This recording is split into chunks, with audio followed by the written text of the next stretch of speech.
Welcome back to the Nomis Hunter, where we uncover the hidden treasures hiding in your pocket change and explore the fascinating world of coins that have transformed ordinary pocket change into life-changing discoveries. And today we have an absolutely incredible story that will make you want to check every single nickel that passes through your hands because we're diving deep into one of the most extraordinary finds in modern numismatics, the legendary 1997 Jefferson Nickel that has stunned collectors and casual coin enthusiasts alike with its staggering valuation of $82 million.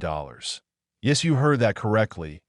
$82 million for a 5-cent coin that was minted less than 30 years ago. And before you think this is just another exaggerated coin tale, let me walk you through the remarkable combination of errors, mistakes, and extraordinarily rare circumstances that have catapulted this particular specimen into the stratosphere of valuable collectibles. The story of a 1997 D nickel begins at the Denver Mint, indicated by that small D mint mark, where millions upon millions of these coins were produced for everyday circulation. But something went catastrophically wrong during the production process of a small number of these nickels, creating what numismatists call a perfect storm of minting errors that collectors dream about finding. The primary error that makes this coin so incredibly valuable is what's known as a dramatic off-center strike combined with a wrong planchet error, meaning the coin was not only struck significantly off-center from where it should have been,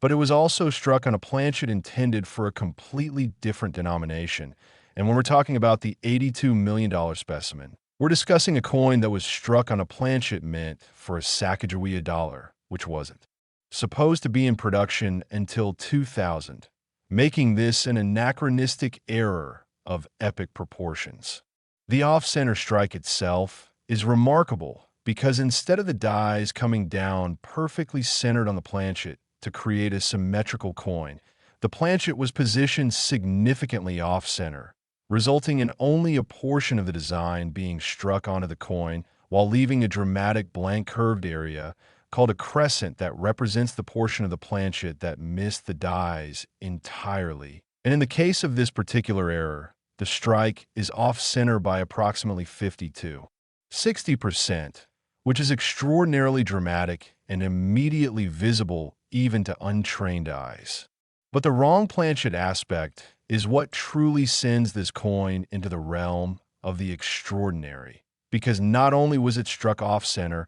but examination by professional grading services revealed that the coin was struck on an experimental golden color planchet that was being tested for the upcoming Sacagawea dollar program. And the presence of this golden experimental planchet in the nickel production line represents a security and quality control failure of monumental proportions that should have been impossible given the multiple checkpoints and safeguards that exist in modern minting facilities. What makes this even more incredible is that this error coin also exhibits what's called a broadstrike characteristic, meaning that when the coin was struck, the collar die that normally contains the metal and creates the raised rim wasn't properly engaged, allowing the metal to spread out slightly beyond the normal diameter of a nickel, creating a coin that's both the wrong composition, struck off-center, and slightly oversized, which is essentially a trifecta of major mint errors on a single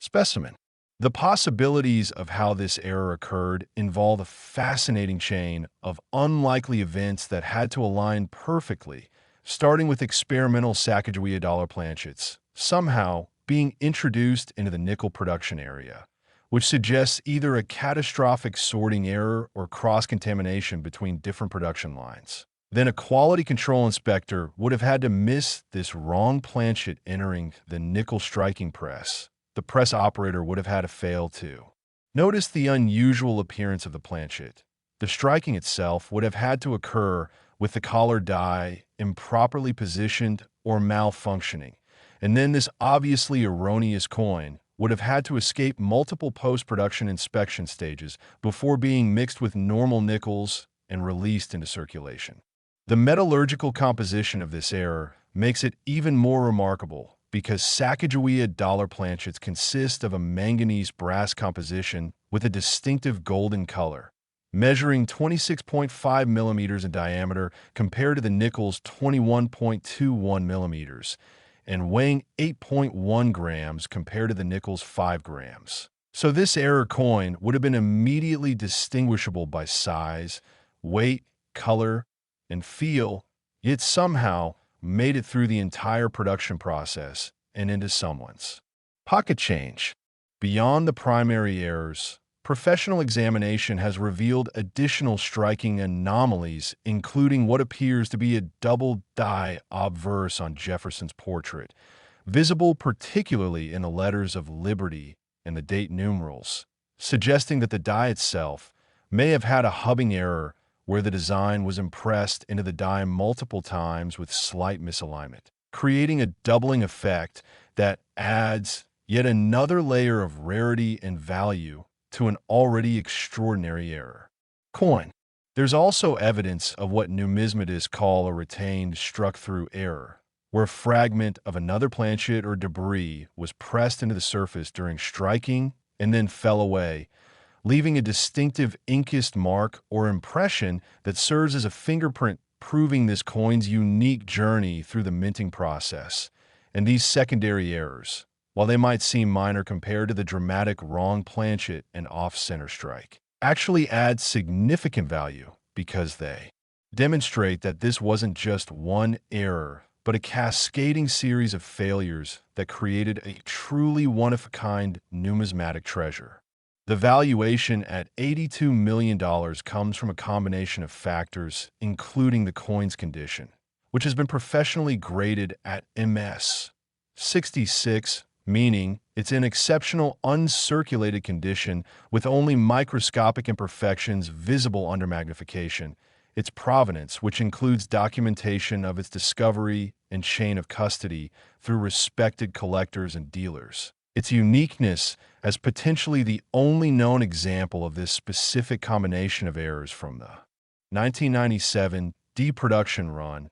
and most importantly, the historical significance it represents as evidence of a critical moment when the mint was transitioning between programs and the experimental Sacagawea planchets somehow infiltrated the nickel production line months or even years before the dollar was supposed to enter production. The possibility that makes this coin so valuable extends beyond just its rarity to the story it tells about modern minting processes and how even with computer-controlled equipment and multiple safeguards, human error and mechanical malfunction can create these windows of opportunity where the impossible becomes possible and ordinary circulation strikes become extraordinary numismatic rarities worth more than most people will earn in multiple lifetimes. Collectors and investors prize major mint errors like this because they represent tangible evidence of history happening in real time,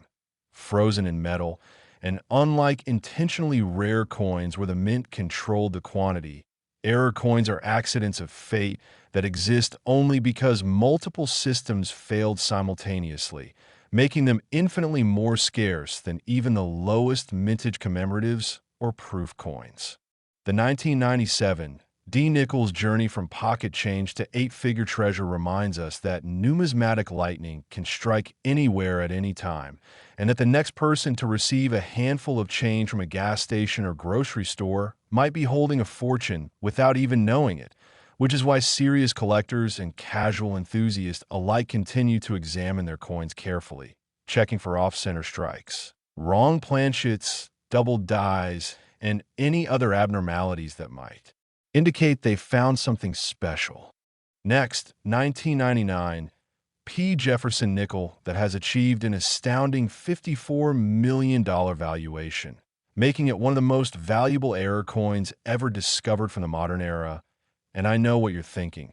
How can a nickel minted just over 2 decades ago possibly be worth more than most lottery jackpots? But stick with me as I break down the extraordinary series of minting disasters, unprecedented errors, and remarkable circumstances that transformed this humble 5-cent piece into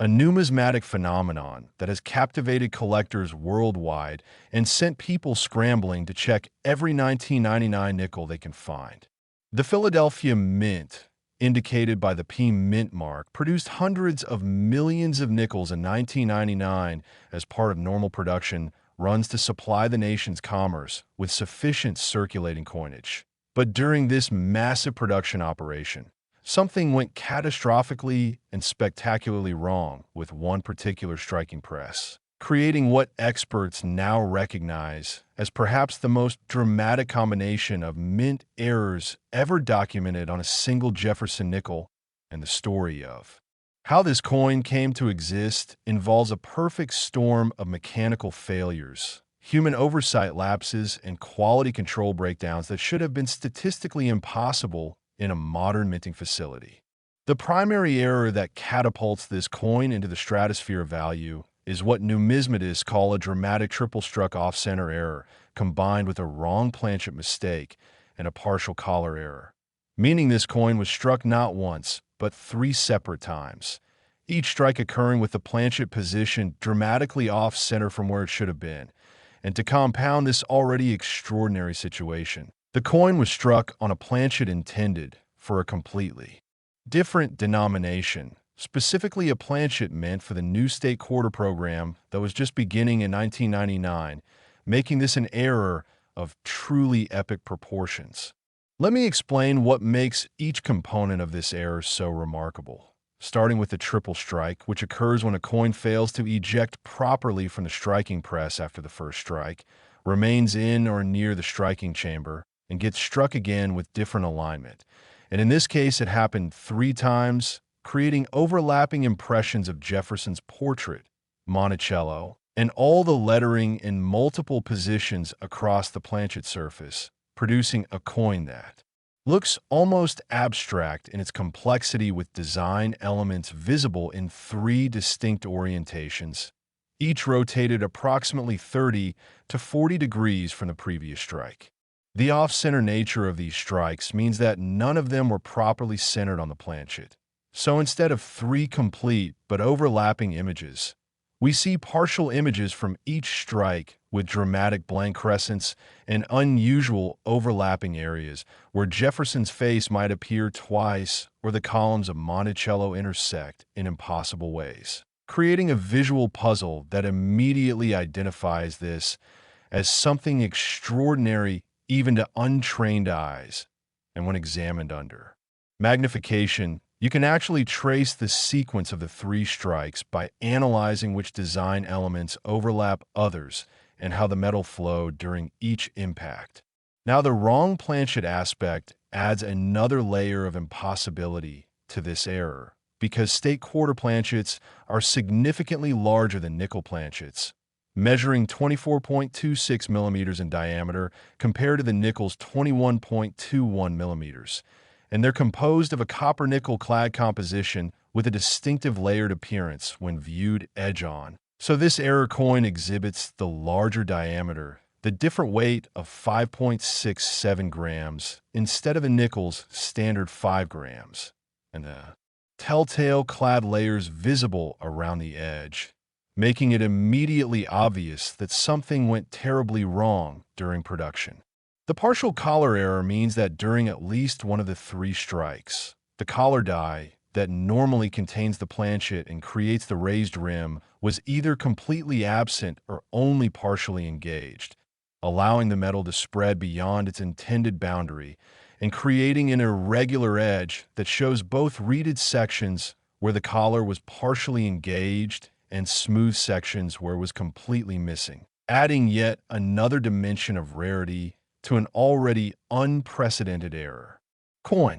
The possibilities of how this multi-layered catastrophe occurred are truly fascinating to consider, because it requires imagining a sequence of events where first, state quarter planchets somehow migrated from the quarter production area into the nickel production line, which suggests either a massive sorting failure or cross-contamination between production areas that should have been segregated. Then this wrong planchet had to enter a nickel striking press without anyone noticing its obviously different size and appearance, Then the press had to malfunction in such a way that the struck coin failed to eject properly not once but twice, remaining in position to be struck 2 additional times, while simultaneously the collar die either malfunctioned or was improperly installed so that it couldn't properly contain the planchet during striking. And through all of this, multiple automated sensors and quality control checkpoints that should have detected and rejected this coin at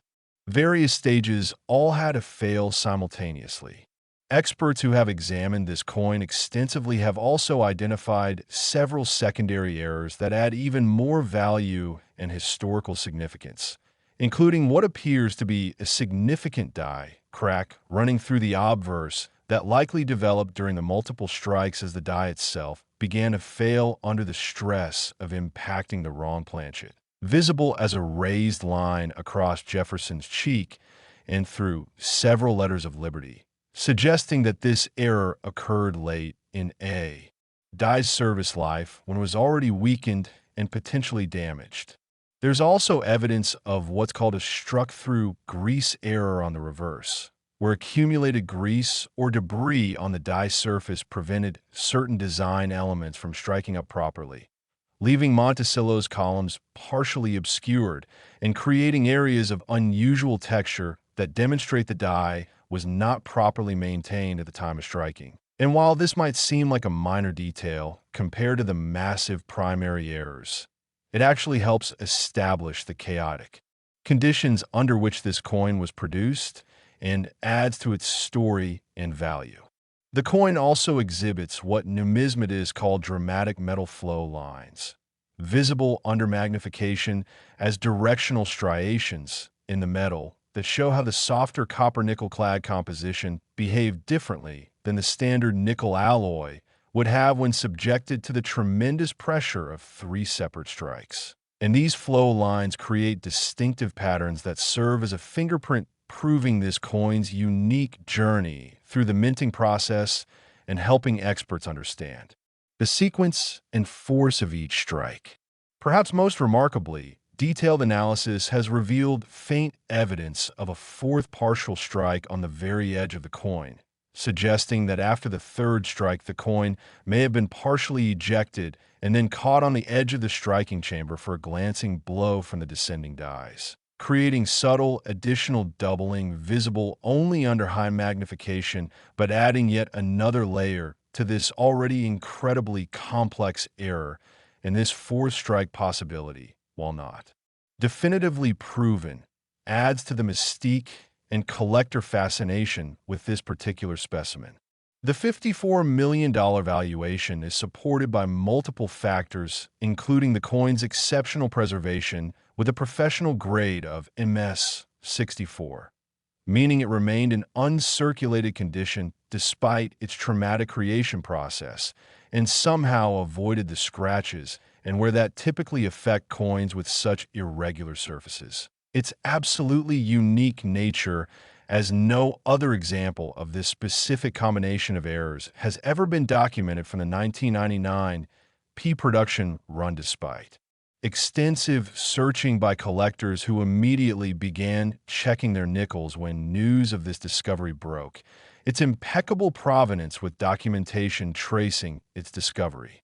Next, 2003 P. Jefferson Nickel that has reached an incredible $8 million valuation due to a combination of extraordinary minting errors that collectors consider among the most dramatic and visually stunning mistakes ever produced at the Philadelphia Mint. And before you think that $8 million sounds impossible for a coin minted just over 20 years ago, let me walk you through the specific errors, the chain of unlikely events that created them, and the reasons why this particular specimen has captured the imagination and opened the wallets of elite collectors who compete fiercely for truly exceptional error coins. The year 2003 was significant in the world of Jefferson Nickels because it marked the final year of the traditional Monticello reverse design before the Westward Journey series began in 2004. And during this transitional period, the Philadelphia Mint was producing massive quantities of nickel for circulation,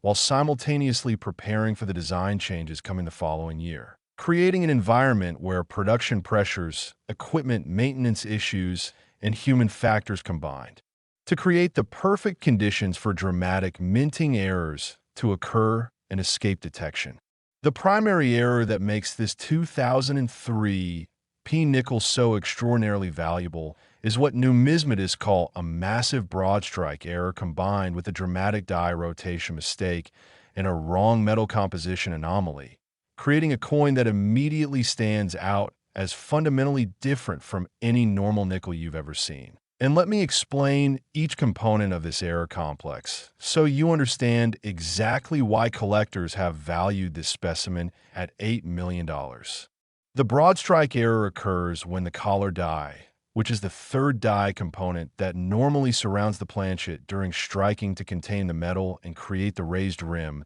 is completely absent or fails to engage properly, allowing the metal to spread outward under the tremendous pressure of the striking process. And in the case of this particular 2003 P-nickel, the broadstrike is so extreme that the coin expanded to approximately 26 millimeters in diameter compared to the normal 21.21 millimeters, making it visibly and significantly larger than any normal nickel while remaining thinner, because the same amount of metal has been spread over a larger surface area. What makes this broad strike even more remarkable is that it occurred in combination with a die rotation error of approximately 75 degrees,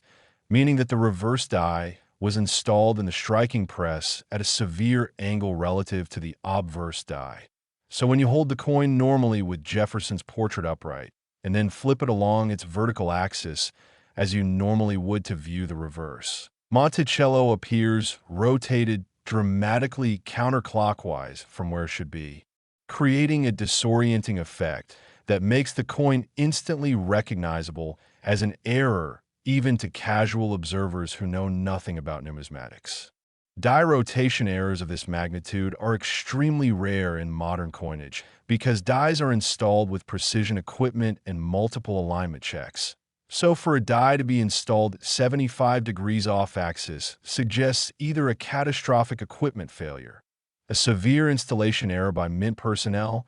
or possibly deliberate misalignment that somehow occurred during a die change or maintenance operation. And regardless of the cause, this level of rotation combined with the broad strike creates a visual impact that collectors find irresistible. Now, the wrong metal composition aspect adds another dimension of impossibility and value to this already extraordinary error, because detailed metallurgical analysis using X-ray fluorescence spectroscopy has revealed that this coin was not struck on a standard copper-nickel planchet containing 75% copper and 25% nickel, but rather on an experimental planchet that appears to contain a brass alloy composition that was being tested for potential future coinage applications. And the presence of this experimental planchet in the regular production stream represents a security and inventory control failure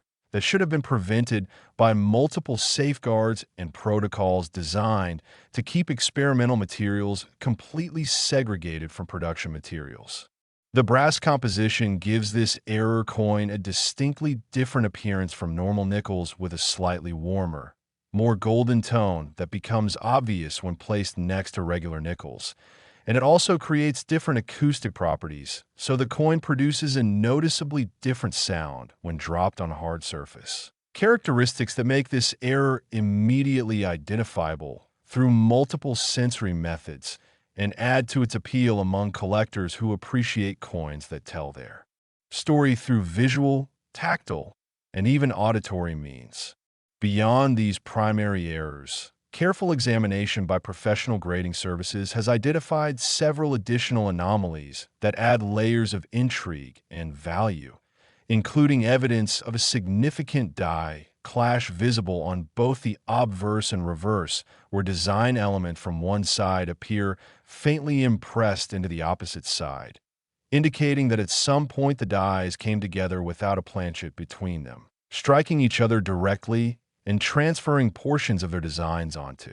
each other's surfaces, and these clash marks remained on the dies and were then transferred to subsequent strikes, including this error coin, creating ghost images where you can see faint outlines of Monticello on the obverse behind Jefferson's portrait and traces of Jefferson's profile appearing on the reverse among the columns of Monticello. There's also compelling evidence of what's called a retained cut error along the upper rim of the obverse, where a piece of the die broke away, creating a raised blob of metal on the struck coin that extends from the rim into the field near the date.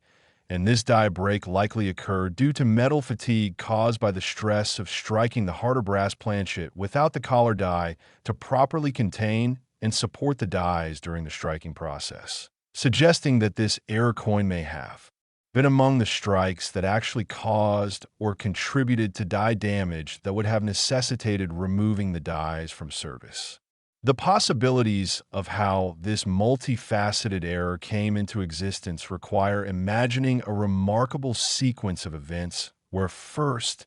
experimental brass planchets that should have been secured in a testing facility somehow made their way into the production area and were mixed with regular nickel planchets. Then this brass planchet entered a striking press where the collar die had failed to engage or had been removed for maintenance and not properly replaced, while simultaneously the reverse die had been installed with a severe 75-degree rotation error, and the dies themselves had previously clashed and developed stress cracks and breaks, but had not yet been removed from service. And then after this coin was struck under these chaotic conditions, it somehow passed through multiple automated inspection systems and quality control checkpoints before being mixed with normal production coins and eventually released into circulation, where it was discovered purely by chance. What makes the $8 million valuation particularly justified is the coin's exceptional state of preservation with a professional grade of MS 67,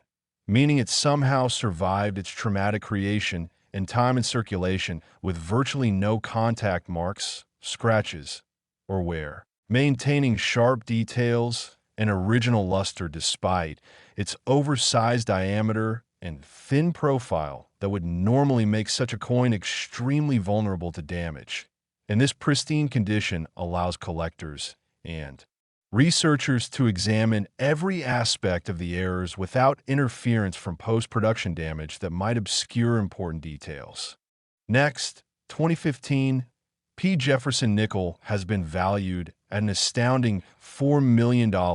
because of a spectacular combination of minting errors that creates what collectors call a perfect example of everything that can go wrong during the coin production process. And this isn't some theoretical value or wishful thinking by an optimistic owner, but rather a legitimate valuation based on private sales, auction records, and appraisals by leading numismatic experts who have examined this coin extensively and documented its extraordinary characteristics. The 2015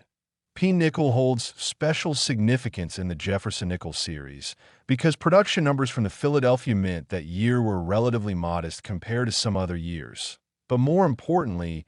2015 was a year when the Mint was dealing with aging equipment, budget constraints that delayed necessary maintenance and upgrades, and staffing challenges that affected quality control consistency, creating an environment where errors were more likely to occur and potentially more likely to escape detection before coins were shipped to Federal Reserve banks for distribution into circulation. The primary error that makes this particular 2015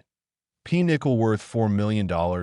is an extraordinary strike-through error combined with a dramatic off-center strike and evidence of a lamination defect that affects nearly a third of the coin surface, creating a specimen that demonstrates three major error categories simultaneously, something that occurs so rarely that most professional numismatists will never encounter such a coin in their entire careers, even if they handle hundreds of thousands of coins over decades of collecting and dealing. Let me break down each component of this error complex so you understand exactly what makes this coin so special and valuable. starting with the strike-through error, which occurs when foreign material becomes positioned between the die and the planchet during the striking process, preventing the design from being fully impressed into the metal in that area, and instead creating a smooth or textured area where design elements should appear. In the case of this specific 2015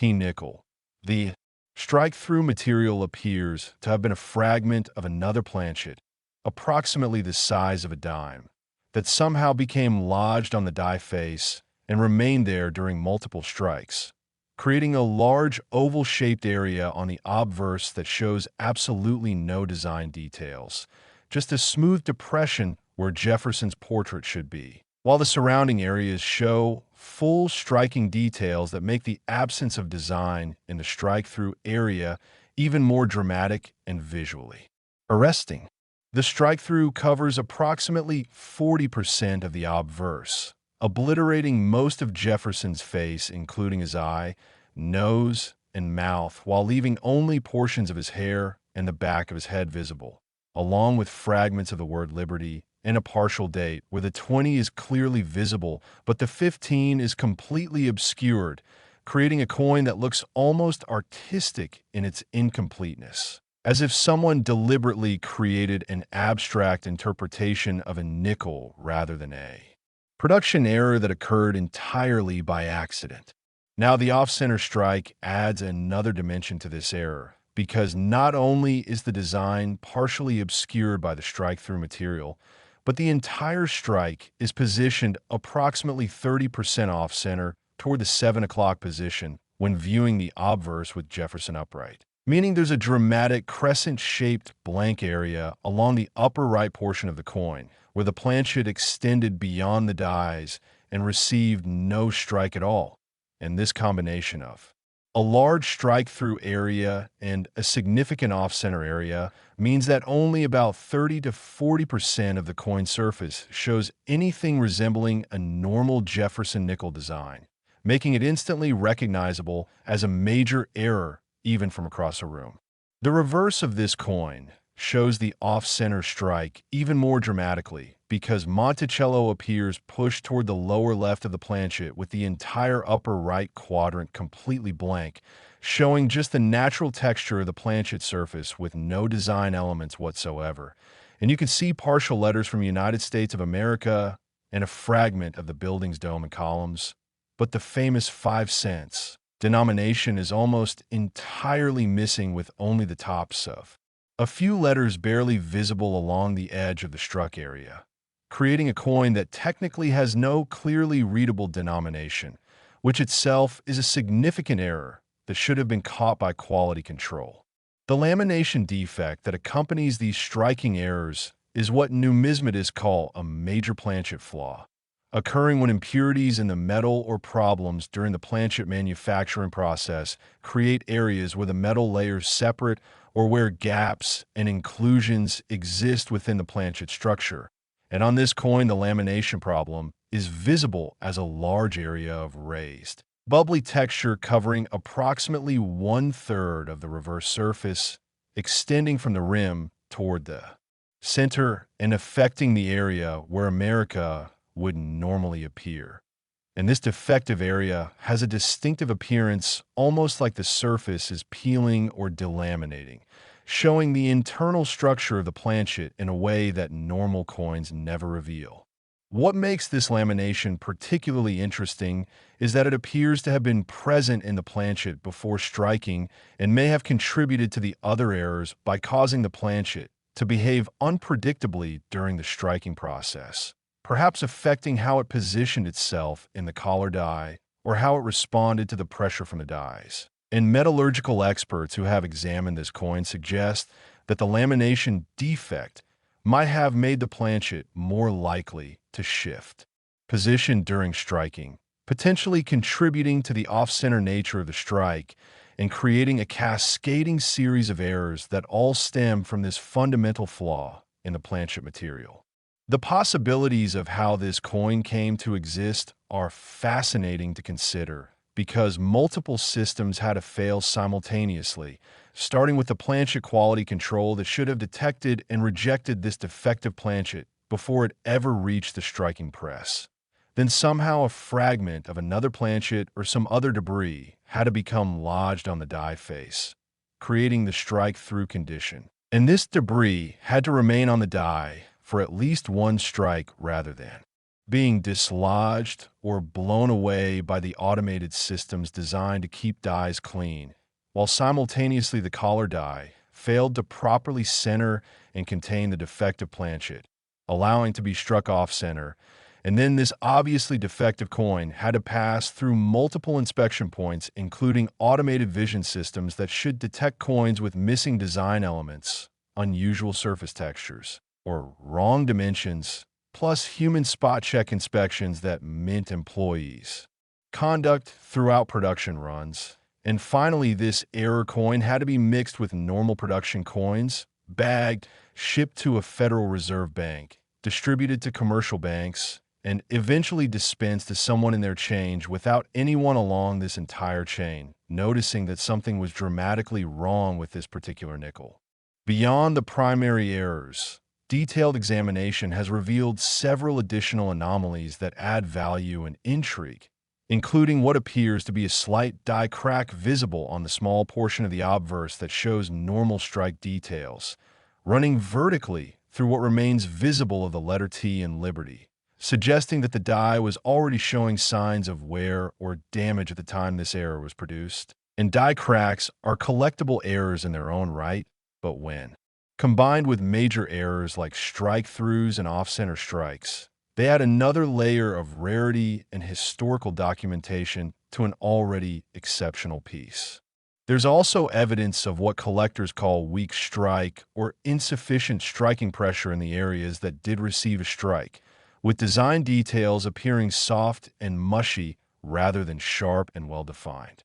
Last, today we're investigating a particularly fascinating specimen that demonstrates why you should never overlook coins from the early 2000s, because we're diving deep into the story of a 2002 Jefferson Nickel that has achieved a remarkable valuation of $3.61 million due to an exceptional combination of minting errors that occur at the Denver Mint and created what experts consider one of the most visually dramatic and technically significant error coins from the entire Jefferson Nickel series, spanning from 1938 to the present day. The year 2002 was a period of high-volume production at the Denver Mint as they worked to supply the nation with sufficient circulating coinage to support economic activity. And during this intense production period, when presses were running continuously and maintenance schedules were compressed to maximize output, the conditions became ripe for errors to occur, particularly when you consider that aging equipment was being pushed to its limits. Dies were being used for longer production runs than ideal to avoid downtime for die changes, and quality control inspectors were overwhelmed by the sheer volume of coins flowing through the production facility, creating windows of opportunity where defective coins could slip through multiple checkpoints and make their way into circulation. The primary error that makes this 2002 nickel worth $3.61 million is what numismatists classify as a spectacular double-struck error with massive rotation combined with a partial collar malfunction and evidence of a significant planchet clip, creating a coin that exhibits three distinct major error categories on a single specimen. And the visual impact of these combined errors is so dramatic that even people with no numismatic knowledge whatsoever can immediately recognize that something extraordinary happened during this coin's creation. Let me explain each component of this remarkable error complex, starting with the double-struck aspect, which occurs when a coin receives its first strike from the dies, but then fails to eject properly from the striking chamber, instead remaining in or near the striking area where it gets struck a second time. And what makes this particular example so extraordinary is that between the first and second strikes, the coin rotated approximately 120 degrees, creating a situation where you can see two nearly complete impressions of both the obverse and reverse designs, but offset from each other by about a third of a rotation, So Jefferson's portrait appears twice on the obverse in different positions, with one impression showing his face oriented normally, and the second impression showing it rotated significantly clockwise, creating an overlapping, ghostly double image that collectors find absolutely mesmerizing. On the reverse, this rotation effect is equally dramatic, with Monticello appearing in two distinct positions, the columns and dome visible in their normal orientation from the first strike, and then again rotated 120 degrees from the second strike. And the lettering, including United States of America and E pluribus unum, appears doubled, with letters overlapping in complex patterns that create almost a three-dimensional effect as your eye tries to separate the two impressions and understand the spatial relationship between them. And the date 2002 on the obverse shows similar doubling, with each digit appearing twice in rotated positions, making the date challenging to read, but creating a visually striking effect that immediately identifies this as a major mint error. The massive rotation between strikes is what elevates this from an interesting error to an extraordinary one, because slight rotations of 10 or 20 degrees occur occasionally when coins shift positions slightly before a second strike. But a 120-degree rotation indicates that the coin somehow moved or was moved dramatically between strikes, possibly tumbling within the striking chamber or being caught by automated handling equipment that repositioned it before it received the second strike. And this degree of rotation creates maximum visual drama, with design elements from the two strikes intersecting and overlapping in ways that showcase the full complexity of the coin's design in a manner that no normal single-struck coin ever could. Now, the partial collar error adds another critical dimension to this coin's value and significance, because during at least one of the two strikes, likely the second one based on analysis of the metal flow patterns, the collar die that should contain the planchet and prevent metal from spreading beyond its intended diameter was either completely absent or only partially engaged, allowing the metal to expand outward under the tremendous striking pressure, and this created an irregular edge on the coin where some portions show a normal raised rim indicating the collar was engaged in that area, while other portions show a flattened or spread out edge where the metal flowed freely without collar containment. And this irregular edge adds to the coin's visual appeal and creates a technical puzzle that experts enjoy analyzing to understand the exact sequence of events during the striking process. The planchet clip error represents the third major error category present on this coin, and this occurred before striking even began, during the manufacturing of the blank planchet itself, when planchets are punched out of long strips of metal using a blanking press. And normally, these planchets are punched in a precisely staggered pattern that ensures complete separation between each planchet. But occasionally a planchet is punched too close to where a previous planchet was removed, creating a situation where the circular punch cuts into the space left by the previous planchet, removing a curved section from the new planchet's edge and creating what collectors call a clip. And on this 2002 D-nickel, the clip is substantial, removing approximately 15% of the planchet's normal circular outline, creating a distinctive curved indentation that extends from the rim almost to the center of the coin. What makes this clip particularly interesting is how it interacts with the double strike error, because the missing metal from the clip meant that during both strikes, certain design elements simply couldn't be impressed because there was no metal in that area to receive the strike. So you have areas where both impressions from the double strike are complete, areas where only one impression appears because the second strike landed where the clip existed, and the clip area itself where no design appears at all, creating a complex three-way interaction between struck, double struck, and unstruckable areas that gives this coin tremendous visual interest and makes it a fascinating study piece for understanding how multiple errors can interact and compound each other's effects. The possibilities of how this multi-error coin came into existence require imagining a scenario where first, during planchet production, A blanking press operator or automated feeding system failed to properly advance the metal strip between punches, causing a planchet to be punched too close to a previous hole and creating the clip. Then, this defective clip planchet should have been detected and rejected by quality control systems designed to identify and remove imperfect planchets, but instead passed through and was fed into the striking press hopper. Then, during striking, the planchet received its first impression, but the ejection system failed to remove it from the striking area,